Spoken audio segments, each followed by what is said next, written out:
Welcome back to Ayush and Akanksha YouTube channel. ಇವತ್ತು ನನ್ನ ಮಲ್ಲಿಗೆ ತೋಟದಲ್ಲಿ ಆದಂತಹ ಮೊಗ್ಗನ್ನು ತೆಗೆದು ಈಗ ಕಟ್ಟುತ್ತಿದ್ದೇನೆ. ಹೂವನ್ನು ಕಟ್ಟಿದ ನಂತರ ಒಂದು ಚೆಂಡು 3 ಸಾಲಿನಷ್ಟು ಹೂವು ಆಗಿದೆ. ತುಂಬ ಜನರು ನನಗೆ ಕಮೆಂಟ್ ಅಲ್ಲಿ ಕೇಳ್ತಾ ಇರ್ತಾರೆ, ನಿಮ್ಮ ಗಿಡದಲ್ಲಿ ಈಗ ಎಷ್ಟು ಹೂವು ಆಗ್ತಾ ಇದೆ ಅಂತ. ಹಾಗಾಗಿ ಈ ವಿಡಿಯೋದ ಪ್ರಾರಂಭದಲ್ಲಿ ನನ್ನ ಗಿಡದಲ್ಲಿ ಈಗ ಎಷ್ಟು ಹೂವು ಆಗ್ತಾ ಇದೆ ಅಂತ ನಿಮಗೆ ತೋರಿಸ್ತಾ ಇದ್ದೇನೆ. ನೀವು ಕೂಡ ಮಲ್ಲಿಗೆ ಕೃಷಿಕರಾಗಿದ್ದಲ್ಲಿ ನಿಮ್ಮ ಗಿಡದಲ್ಲಿ ಈಗ ಎಷ್ಟು ಹೂವು ಸಿಗ್ತಾ ಇದೆ ಅಂತ ಕಮೆಂಟ್ನಲ್ಲಿ ತಿಳಿಸಿ. ಈಗ ನಾನು ನನ್ನ ಮಲ್ಲಿಗೆ ತೋಟವನ್ನು ತೋರಿಸ್ತಾ ಇದ್ದೇನೆ ನೋಡಿ. ಗಿಡದ ಎಲೆಗಳೆಲ್ಲ ಹೆಚ್ಚಿಗೆ ಏನು ಉದುರ್ತಾ ಇಲ್ಲ, ಹಾಗೆ ಗೆಲ್ಲುಗಳನ್ನು ನೋಡಲಿಕ್ಕೆ ಸಾಧ್ಯ ಇಲ್ಲ ಅಂತ ಹೇಳ್ಬೋದು. ಅಷ್ಟೊಂದು ಕಪ್ಪು ಕಪ್ಪಾಗಿದೆ, ಅಂದರೆ ಅದು ಪಾಚಿ ಹಿಡಿದಂತೆ ಆಗಿದೆ ಅಂತ ಹೇಳ್ಬೋದು. ನಮಗೆ ಹೂವಿಗಿಂತ ಅದೇ ಕಾಣಿಸ್ತದೆ, ಕಪ್ಪಾಗಿರುವ ಪಾಚಿನೇ ಕಾಣಿಸ್ತದೆ. ಅದರ ಮಧ್ಯೆ ಇರುವ ಹೂವು ಅಷ್ಟು ಚೆನ್ನಾಗಿ ಕಾಣಿಸ್ತಾ ಇಲ್ಲ. ಇಲ್ಲಿ ನೀವು ನೋಡ್ತಾ ಇರಬಹುದು, ಪ್ರತಿಯೊಂದು ಗಿಡದಲ್ಲೂ ಕೂಡ ಹೂವು ಇದೆ, ಆದರೆ ವಿಡಿಯೋದಲ್ಲಿ ಅಷ್ಟೊಂದು ಚೆನ್ನಾಗಿ ಕಾಣಿಸ್ತಾ ಇಲ್ಲ. ನಾನು ಮಳೆಗಾಲದಲ್ಲಿ ಮಳೆ ನೀರು ನಿಲ್ಲದಂತೆ ಪ್ಲಾಸ್ಟಿಕ್ ಕವರನ್ನು ಹಾಕಿದ್ದು ಅದು ಎಲ್ಲರಿಗೂ ತಿಳಿದೇ ಇದೆ. ಹಾಗೆ ಮತ್ತೆ ನಾನು ಅದನ್ನು ತೆಗೆಯುವಾಗಲೂ ಕೂಡ ವಿಡಿಯೋ ಮಾಡಿ ತೋರಿಸಿದ್ದೆ. ಅಂದರೆ ಬಿಸಿಲು ಬಂದಿದೆ, ಮಳೆ ಕಡಿಮೆ ಆಗಿದೆ, ಹಾಗಾಗಿ ಪ್ಲಾಸ್ಟಿಕ್ ಕವರನ್ನು ತೆಗಿತಾ ಇದ್ದೇನೆ ಅಂತ ನಾನು ವಿಡಿಯೋ ಮಾಡಿ ತೋರಿಸಿದ್ದೆ. ಹಾಗೆ ಈಗ ಮತ್ತೊಮ್ಮೆ ನಾನು ಪ್ಲಾಸ್ಟಿಕ್ ಕವರನ್ನು ಹಾಕುವ ಒಂದು ಅವಶ್ಯಕತೆ ಬಂದಿದೆ. ಯಾಕಂದರೆ ಇವಾಗಲೂ ಕೂಡ ತುಂಬಾನೇ ಜೋರಾಗಿ ಮಳೆ ಬರ್ತಾ ಇದೆ. ಹೀಗೆ ನಾವು ಮಲ್ಲಿಗೆ ಗಿಡಗಳಿಗೆ ಅವಶ್ಯಕತೆ ಇರುವ ಆರೈಕೆಯನ್ನ ಸರಿಯಾದ ಸಮಯಕ್ಕೆ ಮಾಡಿದಾಗ ಮಾತ್ರ ಗಿಡಗಳಲ್ಲಿ ಒಳ್ಳೆಯ ರೀತಿಯಲ್ಲಿ ಇಳುವರಿಯನ್ನ ಪಡೆಯಬಹುದು. ತುಂಬ ಜನರು ಸೆಪ್ಟೆಂಬರ್ ತಿಂಗಳಿಗಾಗಿ ಕಾಯ್ತಾ ಇರಬಹುದು. ಯಾಕಂದರೆ ನಾನು ನನ್ನ ಹಿಂದಿನ ವಿಡಿಯೋಸ್ಗಳಲ್ಲಿ ಸೆಪ್ಟೆಂಬರ್ ತಿಂಗಳಲ್ಲಿ ನೀವು ಗಿಡವನ್ನು ನೆಡಬಹುದು ಅಂತ ಹೇಳಿದ್ದೆ. ಹಾಗೆ ಮಳೆ ಕಡಿಮೆ ಆದ ನಂತರ ನೀವು ಗಿಡವನ್ನು ನಡಿ ಅಂತಲೂ ಕೂಡ ಹೇಳಿದ್ದೆ. ಅದಕ್ಕಾಗಿ ತುಂಬ ಜನರು ಮಳೆ ಕಡಿಮೆ ಆಗಲು ಹಾಗೆ ಸೆಪ್ಟೆಂಬರ್ ತಿಂಗಳಿಗಾಗಿ ಕಾಯ್ತಾ ಇರಬಹುದು. ಇನ್ನೇನು ಸ್ವಲ್ಪ ದಿನಗಳಲ್ಲೇ ಸೆಪ್ಟೆಂಬರ್ ತಿಂಗಳು ಬರ್ತಾ ಇದೆ. ಆದರೆ ಗಿಡವನ್ನು ನಡುವಾಗ ನೀವು ಮಳೆ ಕಡಿಮೆ ಆಗಿದೆಯಾ ಅಂತ ನೋಡಿಕೊಳ್ಳುವುದು ತುಂಬಾನೇ ಇಂಪಾರ್ಟೆಂಟ್ ಅಂತ ಹೇಳಬಹುದು. ಒಂದು ವೇಳೆ ನೀವು ಮಳೆ ಬರುತ್ತಿರುವಾಗ ಗಿಡವನ್ನು ನೆಟ್ಟಿದ್ದಲ್ಲಿ ಮಳೆ ನೀರು ಬೀಳದ ಜಾಗದಲ್ಲಿ ಇಡಬೇಕಾಗ್ತದೆ. ಹಾಗೆ ಬಿಸಿಲು ಬಂದಾಗ ನೀವು ಬಿಸಿಲಿಗೆ ತಂದು ಇಡಬೇಕಾಗ್ತದೆ. ಹೀಗೆ ನಿಮಗೆ ಕೆಲಸ ಸ್ವಲ್ಪ ಜಾಸ್ತಿ ಅಂತಾನೆ ಹೇಳಬಹುದು. ಮಳೆಗಾಲದ ನಂತರ ನೀವು ಗಿಡವನ್ನು ನಟ್ಟಾಗ ಅದನ್ನು ಡೈರೆಕ್ಟ್ ಆಗಿ ಬೀಳುವಂತಹ ಬಿಸಿಲಿಗೆ ಇಡಬೇಕು. ಆಗ ಗಿಡಗಳು ಬೇಗನೆ ಚೆನ್ನಾಗಿ ಚಿಗುರು ಬಂದು ಬೇಗನೆ ದೊಡ್ಡದಾಗ್ತದೆ ಅಂತಾನೆ ಹೇಳಬಹುದು. ನೀವು ಮಲ್ಲಿಗೆ ಗಿಡಗಳನ್ನು ನಟ್ಟು ಮಲ್ಲಿಗೆ ಕೃಷಿಯನ್ನ ಪ್ರಾರಂಭಿಸಬೇಕು ಅಂತ ಇದ್ದಲ್ಲಿ ಕೆಲವೊಂದು ವಿಷಯಗಳ ಬಗ್ಗೆ ಸ್ವಲ್ಪ ಗಮನ ಹರಿಸಬೇಕಾಗ್ತದೆ. ಅದು ಯಾವುದೆಂದ್ರೆ, ಮಲ್ಲಿಗೆ ಗಿಡವನ್ನ ನಡುವಾಗ ಮಣ್ಣಿನ ಆಯ್ಕೆ ಮುಖ್ಯವಾದ ಪಾತ್ರ ವಹಿಸುತ್ತದೆ ಅಂತ ಹೇಳ್ಬಹುದು. ಒಳ್ಳೆಯ ರೀತಿಯಲ್ಲಿ ಮಣ್ಣನ್ನು ಹಾಕಿದಾಗ ಮಾತ್ರ ಗಿಡಗಳು ಚೆನ್ನಾಗಿ ಬೆಳೆದು ಒಳ್ಳೆಯ ಇಳುವರಿಯನ್ನ ನೀಡ್ತದೆ. ಒಂದು ವೇಳೆ ಗಟ್ಟಿಯಾದ ಮಣ್ಣು, ಅಂಟು ಅಂಟಾಗಿರುವ ಮಣ್ಣು, ಹಾಗೆಯೇ ತುಂಬಾನೇ ಕಲ್ಲು ಇರುವಂತಹ ಮಣ್ಣನ್ನು ಆಯ್ಕೆ ಮಾಡಿದ್ದಲ್ಲಿ ಗಿಡಗಳು ಅಷ್ಟು ಚೆನ್ನಾಗಿ ಬೆಳೆಯುವುದಿಲ್ಲ. ಮಣ್ಣಿನ ಜೊತೆಗೆ ಮರಳು ಹಾಗೂ ಗೊಬ್ಬರವನ್ನ ಮರೆಯದೆ ಹಾಕಿ ಸರಿಯಾಗಿ ಮಿಕ್ಸ್ ಮಾಡಿಕೊಂಡು ನೀವು ಗಿಡವನ್ನ ನೆಡಬೇಕು. ಹಾಗೆ ಹೋಲ್ ಮಾಡುವುದು ತುಂಬಾನೇ ಮುಖ್ಯ ಆಗಿರ್ತದೆ. ನೀವು ಪಾಟ್ ಆಗಿರಲಿ, ಗ್ರೋ ಬ್ಯಾಗ್ ಆಗಿರಲಿ ಅಥವಾ ಟಬ್ ಆಗಿರಲಿ, ಯಾವುದೇ ಒಂದರಲ್ಲಿ ನೀವು ಗಿಡವನ್ನ ನೆಡುವಾಗ ಅದಕ್ಕೆ ಸರಿಯಾಗಿ ಹೋಲ್ಗಳನ್ನು ಮಾಡಿಕೊಂಡೇ ನೀವು ಗಿಡಗಳನ್ನ ನೆಡಬೇಕಾಗ್ತದೆ. ಇದಿಷ್ಟು ವಿಷಯ ಎಲ್ಲರಿಗೂ ತಿಳಿದೇ ಇರ್ತದೆ, ಆದರೆ ನಾನು ಮತ್ತೊಮ್ಮೆ ಹೇಳ್ತಾ ಇದ್ದೇನೆ. ಯಾಕಂದ್ರೆ ಈಗ ಸೆಪ್ಟೆಂಬರ್ ತಿಂಗಳು ಬರ್ತಾ ಇದೆ. ತುಂಬ ಜನರು ಗಿಡವನ್ನು ನಟ್ಟು ಮಲ್ಲಿಗೆ ಕೃಷಿಯನ್ನು ಪ್ರಾರಂಭಿಸಬೇಕು ಅಂತ ಅಂದುಕೊಂಡಿರ್ತಾರೆ. ಆದರೆ ಕೆಲವೊಂದು ವಿಷಯಗಳನ್ನು ಮರೆತು ಅವರು ಗಿಡಗಳನ್ನು ನೆಡಲಿಕ್ಕೆ ಹೋಗ್ತಾರೆ, ಆದರೆ ಅದು ಸಕ್ಸಸ್ ಕಾಣುವುದಿಲ್ಲ. ಹಾಗಾಗಿ ನೀವು ಮುಖ್ಯವಾಗಿ ನಾನು ಹೇಳಿದಂತಹ ಕೆಲವೊಂದು ಪಾಯಿಂಟ್ಗಳನ್ನು ಗಮನದಲ್ಲಿಟ್ಟುಕೊಂಡು ಗಿಡಗಳನ್ನು ನೆಡಬೇಕಾಗ್ತದೆ. ಆಗ ಮಾತ್ರ ಗಿಡಗಳು ಚೆನ್ನಾಗಿ ಬೆಳೀತದೆ. ಹಾಗೆಯೇ ತುಂಬ ಜನರು ರಿಕ್ವೆಸ್ಟ್ ಅನ್ನು ಮಾಡಿಕೊಂಡಿದ್ದಾರೆ, ಮತ್ತೊಮ್ಮೆ ಗಿಡವನ್ನು ನಡುವಂತಹ ವಿಧಾನವನ್ನ ತೋರಿಸಿ ಅಂತ. ಖಂಡಿತವಾಗಿಯೂ ಆದಷ್ಟು ಬೇಗ ಆ ವಿಡಿಯೋ ಮಾಡಿ ತೋರಿಸ್ತೇನೆ. ಹಿಂದೊಮ್ಮೆ ನಾನು ಆ ವಿಡಿಯೋವನ್ನ ಮಾಡಿ ತೋರಿಸಿದ್ದೇನೆ. ಅಂದ್ರೆ ನಾನು ಸ್ಟಾರ್ಟಿಂಗ್ ಅಲ್ಲಿ ಆ ವಿಡಿಯೋವನ್ನ ಹಾಕಿದ್ದೆ. ಪ್ರಾರಂಭದಲ್ಲಿ ನನಗೆ ಈ ಮಲ್ಲಿಗೆ ಕೃಷಿ ಬಗ್ಗೆ ತುಂಬಾ ಏನು ನಾಲೆಜ್ ಇರಲಿಲ್ಲ. ಈಗಲೂ ಕೂಡ ನಾನು ಇದರ ಬಗ್ಗೆ ಕಲಿತಾ ಇರ್ತೇನೆ. ಹಾಗೆ ಕಲಿತಿದ್ದನ್ನು ನಿಮ್ಮ ಜೊತೆ ಶೇರ್ ಮಾಡ್ಕೊಳ್ತಾ ಇರ್ತೇನೆ.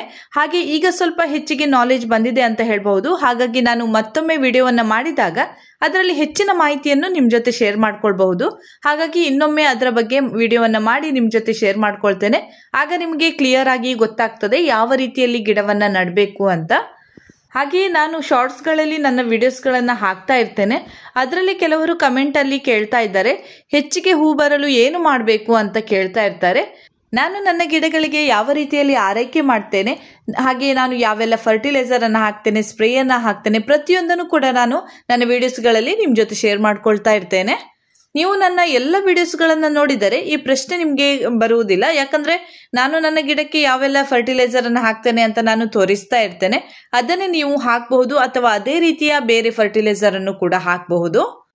ಹಾಗೆ ನೀವು ನನ್ನ ಚಾನಲನ್ನು ಸಬ್ಸ್ಕ್ರೈಬ್ ಮಾಡದೇ ಇದ್ದಲ್ಲಿ ಸಬ್ಸ್ಕ್ರೈಬ್ ಬಟನನ್ನು ಒತ್ತಿ ಹಾಗೆ ಅದರ ಪಕ್ಕದಲ್ಲಿರುವ ಬೆಲ್ ಐಕಾನನ್ನು ಪ್ರೆಸ್ ಮಾಡಿ. ಅದರಲ್ಲಿ ಆಲ್ ಅಂತ ಒಂದು ಆಪ್ಷನ್ ಬರ್ತದೆ, ಅದನ್ನು ಕ್ಲಿಕ್ ಮಾಡಿ. ಈ ರೀತಿ ಮಾಡಿದಾಗ ನಾನು ಹಾಕುವಂತಹ ಪ್ರತಿಯೊಂದು ವಿಡಿಯೋದ ಒಂದು ನೋಟಿಫಿಕೇಶನ್ ನಿಮಗೆ ಬರ್ತದೆ. ಅಂದರೆ ನಾನು ಇಲ್ಲಿ ವಿಡಿಯೋವನ್ನು ಹಾಕಿದಾಗ ನಿಮಗೆ ಅದರಲ್ಲಿ ಸಜೆಸ್ಟ್ ಮಾಡ್ತದೆ ನನ್ನ ಒಂದು ವಿಡಿಯೋ ಬಂದಿದೆ, ಬೇಕಾದರೆ ನೋಡಬಹುದು ಅಂತ. ಆಗ ನೀವು ಅದರಲ್ಲಿ ಕ್ಲಿಕ್ ಮಾಡಿ ನೀವು ನನ್ನ ವಿಡಿಯೋವನ್ನು ನೋಡಬಹುದು. ಯಾಕೆ ಇದನ್ನು ಹೇಳ್ತಾ ಇದ್ದೇನೆ ಅಂದರೆ, ನಾನು ಆವಾಗಲೇ ಹೇಳಿದಂತೆ ನಾನು ನನ್ನ ಗಿಡಗಳಿಗೆ ಯಾವ ರೀತಿಯಲ್ಲಿ ಆರೈಕೆ ಮಾಡ್ತೇನೆ ಪ್ರತಿಯೊಂದನ್ನು ಕೂಡ ನಾನು ವಿಡಿಯೋ ಮಾಡಿ ಈ ಯೂಟ್ಯೂಬ್ ಚಾನಲ್ಗೆ ಹಾಕ್ತಾ ಇದ್ದೇನೆ. ಮಳೆಗಾಲದಲ್ಲಿ ಹೂವಾಗಲು ಏನು ಮಾಡಬೇಕು ಅಂತ ನಾನು ತುಂಬ ವಿಡಿಯೋಸ್ಗಳಲ್ಲಿ ಹೇಳ್ತಾ ಇರ್ತೇನೆ. ಅದನ್ನು ನೀವು ನೋಡಿರಬಹುದು ಅಥವಾ ನೋಡದೆಯೂ ಕೂಡ ಇದ್ದು ನೀವು ಕಮೆಂಟಲ್ಲಿ ಅದರ ಬಗ್ಗೆ ಕೇಳಿರಬಹುದು. ಹಾಗಾಗಿ ನೀವು ನನ್ನ ಚಾನಲನ್ನು ಸಬ್ಸ್ಕ್ರೈಬ್ ಮಾಡಿಕೊಂಡು ನೋಟಿಫಿಕೇಷನ್ ಬರುವಂತೆ ನೀವು ಬೆಲ್ ಐಕಾನನ್ನು ಪ್ರೆಸ್ ಮಾಡಿದ್ದಲ್ಲಿ ನಿಮಗೆ ನಾನು ಹಾಕುವಂತಹ ಪ್ರತಿಯೊಂದು ವಿಡಿಯೋ ಕೂಡ ನೀವು ನೋಡಬಹುದು. ಆಗ ನಿಮಗೆ ಈ ರೀತಿಯಾದ ಯಾವುದೇ ಒಂದು ಡೌಟ್ ಬರುವುದಿಲ್ಲ. ನಾನು ಕಳೆದ ಬಾರಿ ಒಂದು ವಿಡಿಯೋವನ್ನು ಮಾಡಿ ತೋರಿಸಿದ್ದೆ, ಹೊಸ ಫರ್ಟಿಲೈಸರನ್ನು ಪರ್ಚೇಸ್ ಮಾಡಿದ್ದೇನೆ ಅಂತ. ಅದನ್ನು ನಾನು ನನ್ನ ಗಿಡಗಳಿಗೆ ಹಾಕಿದ್ದೇನೆ. ಒಳ್ಳೆಯ ರಿಸಲ್ಟ್ ಬಂದಿದೆ ಅಂತಲೇ ಹೇಳಬಹುದು. ನೀವು ನಾನು ಹಾಕಿದಂತಹ ಫರ್ಟಿಲೈಸರನ್ನೇ ಹಾಕಬೇಕು ಅಂತ ಏನೂ ಇಲ್ಲ. ಆ ರೀತಿಯಾದ ತುಂಬ ಫರ್ಟಿಲೈಸರ್ ಶಾಪಲ್ಲಿ ಸಿಗ್ತದೆ. ನಿಮ್ಮ ಹತ್ತಿರದ ಫರ್ಟಿಲೈಸರ್ ಶಾಪ್ಗೆ ಹೋಗಿ ಮಲ್ಲಿಗೆ ಗಿಡಕ್ಕೆ ಹಾಕುವಂತಹ ಫರ್ಟಿಲೈಸರ್ ಏನಾದರೂ ಇದ್ದರೆ ಕೊಡಿ ಅಂತ ಕೇಳಿದರೆ ಅವರು ಕೊಡ್ತಾರೆ. ಅದನ್ನು ನೀವು ಸ್ಟಾರ್ಟಿಂಗಲ್ಲಿ 2-3 ಗಿಡಕ್ಕೆ ಹಾಕಿ ನೋಡಿ. ಗಿಡಕ್ಕೆ ಯಾವುದೇ ತೊಂದರೆ ಆಗದೇ ಇದ್ದಲ್ಲಿ ನೀವು ಉಳಿದ ಗಿಡಕ್ಕೂ ಕೂಡ ಹಾಕಬಹುದು. ಮಳೆಗಾಲದಲ್ಲಿ ತಪ್ಪದೆ ಮಲ್ಲಿಗೆ ಗಿಡಗಳಿಗೆ 15 ದಿನಕ್ಕೊಮ್ಮೆ ಫರ್ಟಿಲೈಸರನ್ನು ಹಾಕಲೇಬೇಕು. ಆಗ ಮಾತ್ರ ನಮಗೆ ಗಿಡದಲ್ಲಿ ಕಂಟಿನ್ಯೂಸ್ ಆಗಿ ಹೂವು ಸಿಗ್ತದೆ. ಇದಕ್ಕೆ ನಾನೇ ಉದಾಹರಣೆ ಅಂತ ಹೇಳ್ಬಹುದು. ನಾನು ಕಂಟಿನ್ಯೂಸ್ 15 ದಿನಕ್ಕೊಮ್ಮೆ ಏನಾದರೂ ಗೊಬ್ಬರವನ್ನು ಅಥವಾ ಫರ್ಟಿಲೈಸರನ್ನು ಹಾಕ್ತಾ ಬಂದಿದ್ದೇನೆ. ಇದರ ಒಂದು ರಿಸಲ್ಟನ್ನು ನಾನು ನೋಡ್ತಾ ಇದ್ದೇನೆ. ನನಗೆ 2 ಸಾಲಿಗಿಂತ ಕಡಿಮೆ ಹೂವು ಆಗಲೇ ಇಲ್ಲ ಅಂತ ಹೇಳ್ಬಹುದು. ಡೈಲಿ ನಾನು ಹೂವನ್ನು ಸೇಲ್ ಮಾಡ್ತಾ ಇದ್ದೇನೆ. ಈಗ ನನ್ನ ಮಲ್ಲಿಗೆ ಗಿಡಗಳು ಹೇಗಾಗಿವೆ ಅಂತ ನೀವು ಹತ್ತಿರದಿಂದ ನೋಡ್ತಾ ಇರಬಹುದು. ಪ್ರತಿಯೊಂದು ಗಿಡದ ಒಂದು ಹತ್ತಿರದಿಂದ ನಾನು ವಿಡಿಯೋವನ್ನು ಮಾಡಿ ನಿಮಗೆ ತೋರಿಸ್ತಾ ಇದ್ದೇನೆ. ಮಳೆಗಾಲದಲ್ಲಿ ನಾನು ನನ್ನ ಮಲ್ಲಿಗೆ ಗಿಡಗಳಿಗೆ ಸ್ವಲ್ಪ ಹೆಚ್ಚಿನ ಆರೈಕೆಯನ್ನೇ ಮಾಡ್ತಾ ಇದ್ದೆ. ಅಂದರೆ ನಾನು ಮಳೆ ತುಂಬ ಬರುವಾಗ ಪ್ಲಾಸ್ಟಿಕ್ ಕವರನ್ನು ಹಾಕ್ತಾ ಇದ್ದೆ. ಹಾಗೆ ಬಿಸಿಲು ಬಂದಾಗ ಆ ಪ್ಲಾಸ್ಟಿಕ್ ಕವರನ್ನು ತೆಗೆದು ಬಿಸಿಲು ಬೀಳುವಂತೆ ನೋಡಿಕೊಳ್ತಾ ಇದ್ದೇನೆ. ಹಾಗೆ ಅದಕ್ಕೆ ಬೇಕಾದಾಗ ಗೊಬ್ಬರಗಳನ್ನು ಹಾಕ್ತಾ ಇದ್ದೆ, ಸ್ಪ್ರೇಯನ್ನು ಹಾಕ್ತಾ ಇದ್ದೆ. ಈ ರೀತಿಯಾಗಿ ನಾನು ತುಂಬ ಚೆನ್ನಾಗಿ ನನ್ನ ಗಿಡಗಳನ್ನು ನೋಡಿಕೊಳ್ತಾ ಇದ್ದೇನೆ. ನಾವು ನಮ್ಮ ಮನೆಯ ಗಾರ್ಡನ್ನಲ್ಲಿ ತುಂಬ ವಿಧದ ಗಿಡಗಳನ್ನು ತಂದು ನಟ್ಟಿರ್ತೇವೆ. ಆದರೆ ಕೆಲವೊಂದು ಗಿಡಗಳಿಗೆ ಆರೈಕೆಯ ಅಗತ್ಯವೇ ಇರುವುದಿಲ್ಲ. ಸ್ವಲ್ಪ ನೀರನ್ನು ಹಾಕಿದರೆ ಸಾಕಾಗ್ತದೆ, ಅದು ಒಳ್ಳೆಯ ರೀತಿಯಲ್ಲಿ ಬೆಳೆದು ಅದು ಹೂವನ್ನು ನೀಡ್ತದೆ. ಆದರೆ ಈ ಮಲ್ಲಿಗೆ ಗಿಡಗಳು ಆ ರೀತಿಯೇ ಅಲ್ಲ. ನಾವು ಒಳ್ಳೆಯ ರೀತಿಯಲ್ಲಿ ಆರೈಕೆ ಮಾಡಿದಾಗ ಮಾತ್ರ ಪ್ರತಿಫಲವಾಗಿ ಹೂವನ್ನು ನೀಡ್ತದೆ. ನಾವು ಅದರ ಸುದ್ದಿಗೆ ಹೋಗದೆ ನಟ್ಟು ಹಾಗೆ ಅದನ್ನು ಬಿಟ್ಟರೆ ಅದರಲ್ಲಿ ಹೂವನ್ನು ನಾವು ಪಡೆಯಲು ಸಾಧ್ಯ ಇಲ್ಲ ಅಂತಲೇ ಹೇಳಬಹುದು. ಮಳೆಗಾಲದಲ್ಲಿ ನಾನು ನನ್ನ ಮಲ್ಲಿಗೆ ಗಿಡಗಳಿಗೆ ಒಳ್ಳೆಯ ರೀತಿಯಲ್ಲಿ ಆರೈಕೆ ಮಾಡಿದ್ದೇನೆ ಅಂತ ಹೇಳಿದ್ದೇನೆ. ಹಾಗಾದರೆ ನನ್ನ ಮಲ್ಲಿಗೆ ಗಿಡಗಳಿಗೆ ಯಾವುದೇ ತೊಂದರೆ ಆಗಿಲ್ವಾ? ತುಂಬ ಜನರು ಮಳೆಗಾಲದಲ್ಲಿ ನನ್ನ ಮಲ್ಲಿಗೆ ಗಿಡಗಳನ್ನು ಕಳೆದುಕೊಂಡಿದ್ದೇನೆ ಅಂತ ಹೇಳ್ತಾ ಇರ್ತಾರೆ. ನಾನು ಇಷ್ಟು ಹೆಚ್ಚಿನ ಆರೈಕೆ ಮಾಡಿದಾಗ ನನ್ನ ಗಿಡಗಳಿಗೆ ಯಾವುದೇ ರೀತಿಯ ತೊಂದರೆ ಬಂದಿಲ್ವಾ ಅಂತ ನೀವು ಕೇಳಬಹುದು. ನಾವು ಮಲ್ಲಿಗೆ ಗಿಡಗಳನ್ನು ಎಷ್ಟೇ ಚೆನ್ನಾಗಿ ನೋಡಿಕೊಂಡರೂ ಕೂಡ ಮಳೆಗಾಲದಲ್ಲಿ ಸ್ವಲ್ಪ ಹಾನಿಯಾಗುವುದು ಸಹಜ ಅಂತಲೇ ಹೇಳಬಹುದು. ನೋಡಿ, ನನ್ನ ಎಲ್ಲ ಮಲ್ಲಿಗೆ ಗಿಡಗಳು ಚೆನ್ನಾಗಿಯೇ ಇದೆ.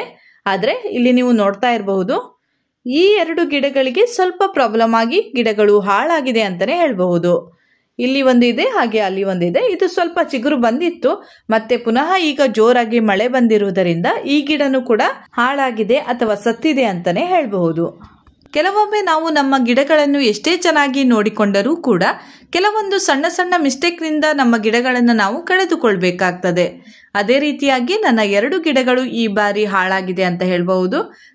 ಮಳೆಗಾಲದಲ್ಲಿ ನಾನು ನನ್ನ ಮಲ್ಲಿಗೆ ಗಿಡಗಳಿಗೆ ಪ್ಲಾಸ್ಟಿಕ್ ಅನ್ನು ಕವರ್ ಮಾಡದೇ ಇದ್ದಲ್ಲಿ ಇನ್ನೂ ಹೆಚ್ಚಿನ ಗಿಡಗಳನ್ನು ಕಳೆದುಕೊಳ್ಬೇಕಾಗ್ತಾ ಇತ್ತು. ಯಾಕಂದರೆ ಈ ವರ್ಷ ತುಂಬ ಹೆಚ್ಚಿನ ಮಳೆಯನ್ನು ನೀವೆಲ್ಲರೂ ನೋಡಿರಬಹುದು. ಈ ರೀತಿಯಾದ ನೀರು ನಮ್ಮ ಗಿಡಗಳಿಗೆ ಜಾಸ್ತಿ ಆಗ್ತದೆ. ಬೇರಿನಲ್ಲಿ ಆ ನೀರು ಸಂಗ್ರಹವಾಗಿ ಬೇರು ಕೊಳೆಯಲು ಪ್ರಾರಂಭವಾಗ್ತದೆ. ಇದರಿಂದ ನಾವು ಗಿಡಗಳನ್ನು ಕಳೆದುಕೊಳ್ಬೇಕಾಗ್ತದೆ. ಹಾಗೆ ತುಂಬ ಜನರು ಗಿಡ ಬೇಕು ಅಂತ ಕೇಳ್ತಾ ಇದ್ದಾರೆ. ಆದರೆ ನೀವು ಇಲ್ಲಿ ನನ್ನ ಗಿಡಗಳನ್ನು ನೋಡಿ, ಈ ಗಿಡದಿಂದ ನಾನು ಹೊಸ ಗಿಡವನ್ನ ಮಾಡುವುದು ತುಂಬಾನೇ ಕಷ್ಟ ಆಗ್ತದೆ. ಒಳ್ಳೆಯ ಒಂದು ಗಿಡದ ಒಂದು ಕಟ್ಟಿಂಗ್ನಿಂದ ನಾವು ಗಿಡವನ್ನು ಮಾಡಿದಾಗ ನಮಗೆ ಒಳ್ಳೆಯ ಗಿಡ ರೆಡಿ ಆಗ್ತದೆ. ಈ ರೀತಿಯಾದ ಗಿಡದಿಂದ ನಾವು ಮಾಡಿದಾಗ ಅಷ್ಟೊಂದು ಚೆನ್ನಾಗಿರುವ ಗಿಡ ರೆಡಿ ಆಗುವುದಿಲ್ಲ. ಹಾಗಾಗಿ ನಾನು ಗಿಡಗಳು ಸರಿಯಾದ ನಂತರವೇ ಹೊಸ ಗಿಡವನ್ನ ಮಾಡ್ತೇನೆ. ಇನ್ನು ನೀವು ತುಂಬ ಸಮಯ ಕಾಯಬೇಕಾಗ್ತದೆ. ಹಾಗಾಗಿ ನಿಮಗೆ ಸ್ವಲ್ಪ ಅರ್ಜೆಂಟ್ ಇದ್ರೆ, ಬೇಗನೆ ಗಿಡಗಳನ್ನು ನೆಡಬೇಕು ಅಂತ ಆಸೆ ಇದ್ದಲ್ಲಿ ನೀವು ನಿಮ್ಮ ಹತ್ತಿರದ ನರ್ಸರಿಗೆ ಹೋಗಿ ಅಲ್ಲಿಂದ ನೀವು ಗಿಡಗಳನ್ನು ಪರ್ಚೇಸ್ ಮಾಡಿ ಮಲ್ಲಿಗೆ ಕೃಷಿಯನ್ನು ಪ್ರಾರಂಭಿಸಬಹುದು. ಆದರೆ ಎಲ್ಲ ಊರುಗಳಲ್ಲೂ ಕೂಡ ಈ ಉಡುಪಿ ಅಥವಾ ಶಂಕರಪುರ ಮಲ್ಲಿಗೆ ಗಿಡಗಳು ಸಿಗುವುದಿಲ್ಲ. ನನ್ನ ಪ್ರಕಾರ ಕುಂದಾಪುರದಿಂದ ಮಂಗಳೂರಿನ ತನಕ ಇರುವಂತಹ ಎಲ್ಲ ನರ್ಸರಿಗಳಲ್ಲೂ ಕೂಡ ಈ ಮಲ್ಲಿಗೆ ಗಿಡ ಸಿಗ್ತದೆ. ಆದರೆ ಸ್ವಲ್ಪ ನೋಡಿಕೊಂಡು ನೀವು ಪರ್ಚೇಸ್ ಮಾಡಬೇಕಾಗ್ತದೆ. ಯಾಕಂದರೆ ನರ್ಸರಿಯಲ್ಲಿ ತುಂಬ ವೆರೈಟಿಯ ಮಲ್ಲಿಗೆ ಗಿಡಗಳು ಇರ್ತದೆ. ಕೆಲವೊಂದು ಮಲ್ಲಿಗೆ ಗಿಡಗಳನ್ನು ಶಂಕರಪುರ ಮಲ್ಲಿಗೆ ಗಿಡ ಅಂತ ಅವರು ಸೇಲ್ ಮಾಡ್ತಾ ಇರ್ತಾರೆ. ಹಾಗಾಗಿ ಸ್ವಲ್ಪ ನೋಡಿಕೊಂಡು ನೀವು ಪರ್ಚೇಸ್ ಮಾಡಬೇಕಾಗ್ತದೆ. ಇಲ್ಲಿಗೆ ಇಂದಿನ ಈ ವಿಡಿಯೋವನ್ನು ನಾನು ಮುಗಿಸ್ತಾ ಇದ್ದೇನೆ. ಮುಂದಿನ ವಿಡಿಯೋದೊಂದಿಗೆ ಮತ್ತೆ ಭೇಟಿ ಆಗ್ತೇನೆ. ನನ್ನ ಈ ವಿಡಿಯೋ ಇಷ್ಟ ಆದರೆ ಲೈಕ್ ಮಾಡಿ, ಶೇರ್ ಮಾಡಿ, ಹಾಗೆ ಸಬ್ಸ್ಕ್ರೈಬ್ ಮಾಡೋದನ್ನು ಮರಿಬೇಡಿ.